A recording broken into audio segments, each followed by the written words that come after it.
We're talking 5 to 7 days where you felt like the rain just wouldn't stop. We heard that water was rapidly rising. At the midnight, I was thinking the water is coming in, so we're preparing, putting everything up. So we have a lot of water coming in through the ceiling, so we had damage all over. A foot and a half of water was in a facility. The facility was gone in regards to the equipment and materials and resources. My heart just broke. It was really hard for us not to know at that specific moment after I opened that what is going to happen, where the money is going to come from, what I'm going to be able to do. It was pretty sad. It was sad. Seeing the books, the materials, floating, things that you could not recover because you know that there was going to be mold on it later on. I have children here that they're being with us since day one that we opened. So it was really hard for them to know if we're going to be able to open after Hurricane Harvey. We really felt like childcare was one of those indispensable services that was a cornerstone for getting the region back on its feet. So we created a multi-phase response and recovery period. The first phase was dealing with the aftermath of Harvey until the end of December.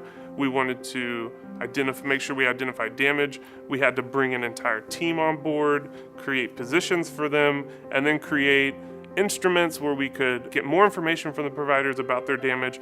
We really said, what are their needs and what are we hearing? And what we're hearing is a lot of them had severely damaged classrooms from flooding, severely damaged outdoor areas. So we said, we're gonna try to get them those specific items to get back on their feet. And in order to do the assessments the right way, in order to manage the recovery process in the right way, we're gonna need a staff of problem solvers.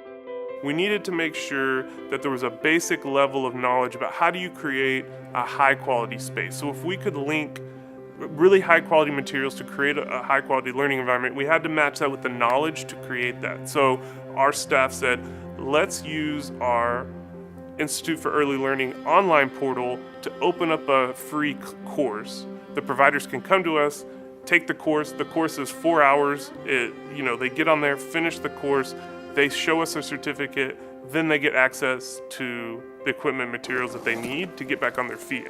When Collaborative of Children came to me, I didn't think it was real. I was so excited and I was like, oh my God, this must be my lucky day. Wow, just wow. I'm just so grateful. Well, we're happy to help. Let me give you a hug.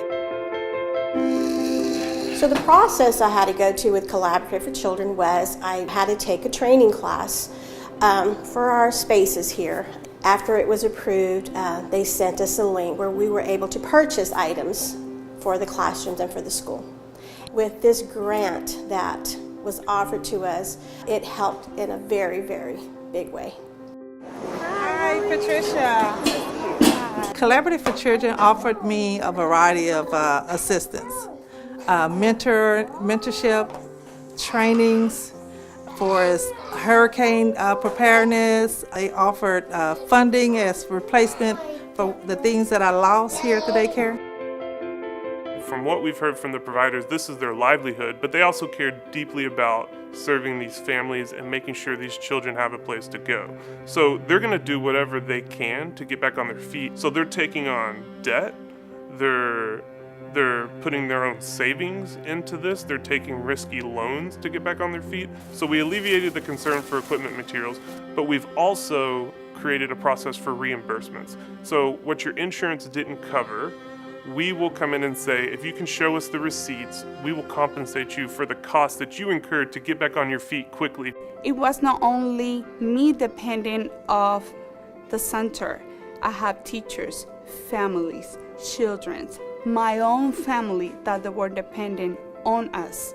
So I had to spend the money that I have on savings for my son's college And that was the right decision at that moment. So when I got contact from Ms. Lauren from Collaborate for Children, and she told me, Miley, everything that you already had spent on repairs, materials, everything is gonna be getting reimbursed to you.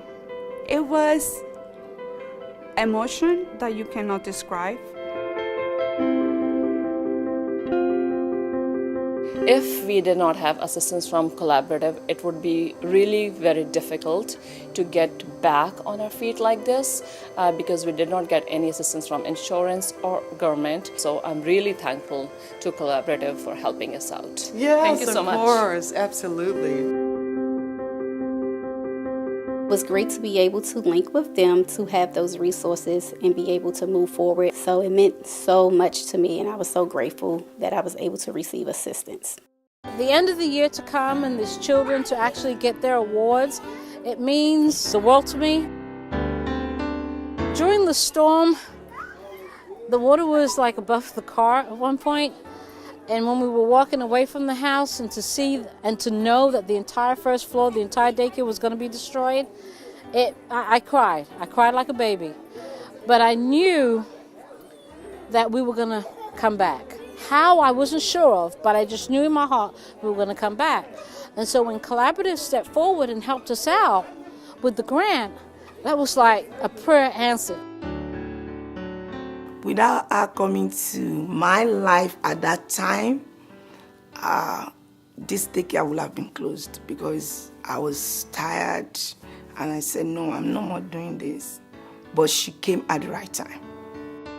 I really appreciate the fact that Collaborative Children made the effort to communicate and to find us. It was a sense of hope. It was like everything's not lost. We still have people that are out there, and that hope didn't just transcend to the teachers and the staff. The kids felt it as well.